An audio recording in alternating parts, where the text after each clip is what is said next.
The opaque nature of electoral finance is at the root of corruption and black money. The only solution is to strike at its foundation. What is state or public funding of elections? How to make publicly funded elections a reality? How to distribute these funds among electoral candidates? What should be done to prevent the lobbying and opaque funding of politics?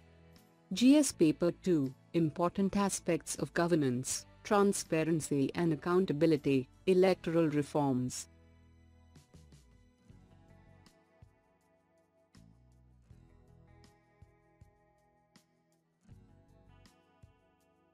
What is the context about? There is growing political consciousness among citizens, reflected in the massive voter turnouts that make clear decisions. There is an increasing empowerment of the voters, if not leaders. There is a rights consciousness in people, particularly the young, who are beginning to demand accountability from elected governments. This is attributable, in part, to faith in the electoral process. The Election Commission has evolved as an institution which is impartial and effective in its conduct of elections. Yet, EC is unable to ensure a level playing field in the contest for political power. The reason for its failure in this domain lies in election finances. What is state or public funding of elections?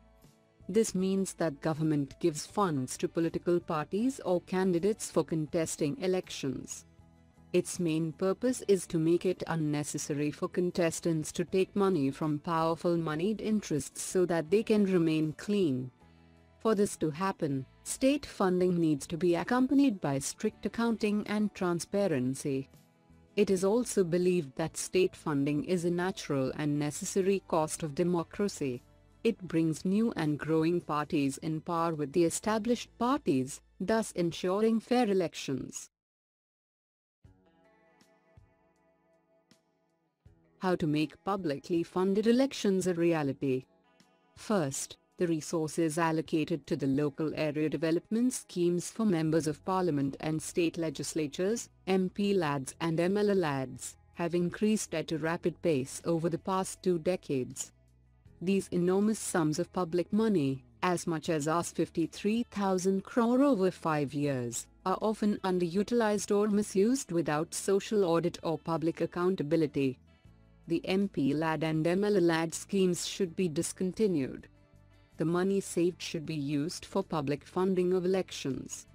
It would serve political democracy far better by cleansing the electoral process. Second, each MP, in both the Lok Sabha and the Rajya Sabha, is allocated Rs 5 crore per year, so that each MP is entitled to Rs 25 crore during an electoral cycle of 5 years. The total sum allocated, in 5 years, is almost Rs 20,000 crore. Rajya Sabha MPs are elected through indirect elections in their respective state assemblies. In principle, they should not incur any expenditure on their elections. Thus, the entire amount can be allocated for public funding of elections for 543 Lok Sabha members, so that the amount available for distribution among candidates in each constituency would be Rs 36 crore. This is more than enough. How to distribute these funds among electoral candidates?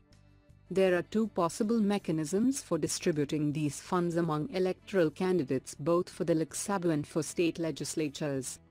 First, the sums could be disbursed either directly to the electoral candidates or to political parties. The distribution would have to be based on the share of each candidate or each political party in the votes polled. Obviously, only candidates or political parties that get a critical minimum percentage of the votes stipulated beforehand would be eligible for such public funding. It might be preferable to begin with disbursements to candidates because intra-party democracy has diminished rapidly with the passage of time. Second, such public funding could be supplemented by contributions or donations from individuals or entities. But all such payments, irrespective of the amount, must be through checks. Contributions by political parties to their electoral candidates must be subject to the same transparency and disclosure. The information should be made available not only to the Election Commission but also be put in the public domain, on websites of candidates and parties. What should be done to prevent the lobbying and opaque funding of politics? In India, the main reason for the prevalence of black money in election spending is the unrealistically low limits set by the Election Commission of India on campaign spending by political parties and candidates. A more realistic campaign spending limits should be set. Part public funding of election campaigns is a practice in some countries. For example, United States and Britain. We could have our own version. The strict monitoring of expenditure by political parties and their functionaries at every level, starting with the panchayat, polling booth area and municipal ward, should be done.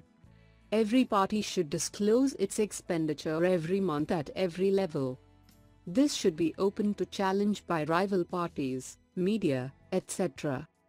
The Election Commission could determine the actual expenditure and ask the parties to show source of income.